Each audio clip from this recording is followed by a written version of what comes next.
Good evening and welcome to Ignite News on 6 at 6. It's Thursday, March 20th, 2025. I'm Rihanna Nikram. Thanks for joining us. Here's what's making headlines tonight. St. Vincent Prime Minister Ralph Gonsalves is calling for peace and stability. Guyana's oil economy is powering regional growth. Major $665 million expansion for St. Stanislaus College. Essequibo toddler dies in tragic accident.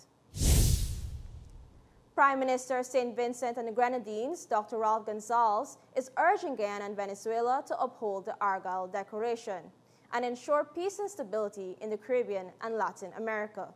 The Caribbean leader, who serves as interlocutor for the 2023 agreement, warned that failure to honor the agreement could have horrendous consequences, not just for the two nations, but also for the region. Following a meeting with Venezuelan President Nicolas Maduro on Tuesday, Gonsalves described the situation as delicate and challenging. Gonsalves' visit follows a March 1, 2025 intrusion from a Venezuelan military vessel into Guyana's exclusive economic zone, targeting offshore oil operations. Guyana's expansion will slow this year, but the lucrative oil economy remains a key driver of regional economic growth. This is according to Ian Durant, the Director of Economics at the Caribbean Development Bank, CDB. Durant made this announcement during the CDB's annual news conference on Wednesday. Guyana was again the standout performer, with its economy surging by 43.5%, fueled by increased oil production and continued expansion in its non-energy sectors. As a result, when we include Guyana's performance, regional growth rises to 8.8% in 2024, up from 6.6% in 2023, highlighting the country's significant influence on regional economic growth. Durant noted that while Guyana's growth rate is projected to ease to 11.9%, it will still be a leading contributor to the region's overall performance. For the wider Caribbean, excluding Guyana, growth is expected to be moderate at 2.5% next year. Guyana's strong oil-driven economy will help lift the entire region's projected growth to 4.6%. The government of Guyana will spend $665 million to expand St. Stanislaus College. Education Minister Priya Manik-Chan announced the project on Tuesday during a meeting with parents, teachers, and the school's board. The project is funded by the World Bank under the Guyana Strengthening Human Capital Through Education initiative. It includes two major new buildings. One will feature a library, classrooms, canteen, and improved accessibility, while the other will house modern laboratories and specialized rooms for information technology and industrial technology. Construction is expected to be completed within 14 months. The project will be executed by KNOT Contracting Services, while GR Engineering Company will oversee design and supervision. And Environmental Management Consultants, EMC, will monitor environmental impact. Minister Manik-Chan has emphasized that this project is part of a nationwide push to upgrade educational facilities. The Teddy Jagan International Airport's CGIA expansion is on schedule and should be completed by April 20th. Minister of Public Works, Bishop Juan Edgehill, inspected the site on Tuesday and provided an update. Shivani Ramprasad has more. Thank you, Rihanna. The expansion works are advancing with all components on track, including the final stage of contract negotiations for Terminal 2. The commercial center is currently 80% complete, with significant progress made on the first and ground floors. Additionally, the contractor for the executive lounge has received approval to proceed with civil works. Minister Edgehill also revealed that a separate contract for the construction of airline services, previously removed from the main project, has recently gone out to tender and will be awarded soon. CGIA's expansion project include the construction of a new commercial center, VIP lounge, upgraded tarmac or aircraft parking areas, administrative office, and an improved baggage handling facility. The upgrade to the country's main airport is to accommodate the growing number of tourists and cargo transiting through Guyana. Truckers traveling between Parika and Supanam can expect relief soon, as the MV Kanawan ferry is set to resume operations shortly. Public Works Minister Juan Edghill met with truckers at Perica on Wednesday, where they voiced frustration over delays and booking issues. We are getting back the Kanawan in another couple of days. I hope you could get it under a week so we'll be able to deal with that. But in the interim, because you know it's paddy and it's crop. Right. Comrades, y'all know we're even fetching the trucks with the paddy at a subsidized rate. Yes, we understand. Right? We haven't changed that. So there is no need for agitation and for anybody to seem to think that the government is punishing you.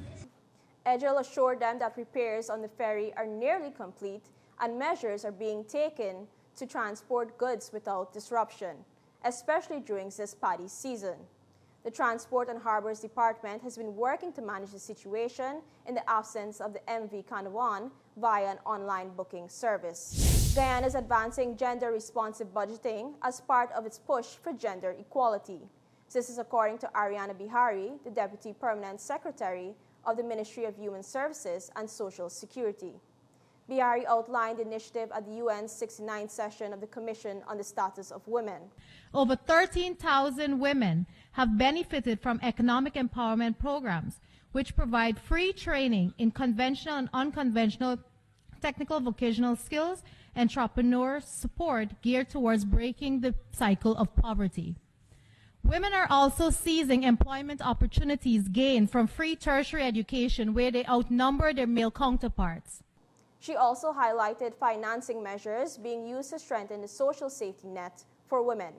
Bihari highlighted programs providing grants to women entrepreneurs, early childhood development training, and digital literacy programs. She reaffirmed the government's commitment to empowering women and girls and promoting inclusive development. Tragedy in Evergreen, Essequibo Coast. 25-year-old Navenja Rambaran has died after what appears to be a motorcycle accident on Wednesday night. Police say the pump attendant left home around 3 p.m. and was later found dead early this morning in a nearby canal. His motorcycle was discovered on a dam with broken mirrors. His wife, Sarah Campbell, told police that she last had contact with him around 8 p.m. on his mobile phone. During the call, Rambaran told her he was on his way home but never arrived. The body was transported to the Charity Cottage Hospital, where he was pronounced dead. Police noted bruises and possible fish bites on the body. A post-mortem examination is pending as investigations continue. Also in Essequibo, police are investigating the death of 3-year-old Alea Etwaru. The toddler died after a metal gate fell on her Wednesday evening at the family's residence in Exmouth. Reports indicate that Alea and her 4-year-old sister were playing when the accident happened. Their mother, Sadia Hanif, heard a loud noise and upon checking, found Alea on the ground. The gate was on top of the child who was bleeding from her forehead. She was rushed to the Charity Public Hospital but was pronounced dead on arrival. Police have confirmed that the gate measured approximately 10 feet long and 6 feet high.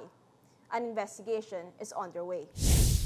The government has suspended a controversial mining permit in Aranaputa, Region 9. Natural Resources Minister Vikram Bharat made the announcement following growing concerns from residents, regional leaders, and environmental groups. They feared the mining project could harm the North Rupununi's delicate ecosystem and threaten community livelihoods. Minister Bharat explained that while the permit was legally issued to the NDC, which partnered with Brazilian investors under the Mining Act, the government decided to halt the project after consultations revealed strong opposition from the community. He further explained that under Guyana's Mining Act, medium and small-scale mining must be locally owned, though partnerships with foreign investors are permitted. Attorney General Anil Nandlal says the One Guyana slogan is about unity, not politics. Speaking on the program Issues in the News, Nandlal addressed concerns raised by opposition parliamentarian Amanza Walton Desir over the use of the phrase in the new 10-year passport. The AG reminded that One Guyana is a unifying concept introduced by President Irfan Ali in 2020. Nandlal emphasized that it represents Ali's vision for national unity and Guyana's shared goal of being one people, one nation, one common destiny. The slogan has also been included in national symbols and activities such as the new passport and the $2,000 note and various cultural and social events across the nation. Shakib Al Hassan, Bangladesh star all-rounder, has been cleared to bowl once again in all England and Wales Cricket Board competitions, including the 100. This comes after Shakib previously served a suspension due to concerns over his bowling action. The BBC reported that Shakib played a game for Surrey in the county championship last September, where his action was flagged by the umpires. In December 2024, an independent assessment found his action exceeded the 15-degree threshold allowed by England and Wales Cricket Board regulations, resulting in a ban. That decision kept him out of Bangladesh squad for the recent Champions Trophy. Following a reassessment of his action in India, Shakib was banned from bowling in international cricket. But earlier this month, an inspection at Loughborough University confirmed that Shakib had made the necessary adjustments to his action. As a result, the England and Wales Cricket Board has lifted his suspension. Shakib, who has played 71 tests, 247 one-day internationals, and 129 T20s for Bangladesh, has not yet signed with any county or 100 team for the 2025 season.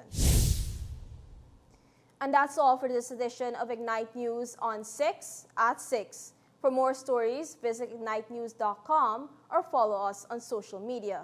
Thanks for watching. I'm Rihanna Nikram. See you tomorrow for more Ignite News.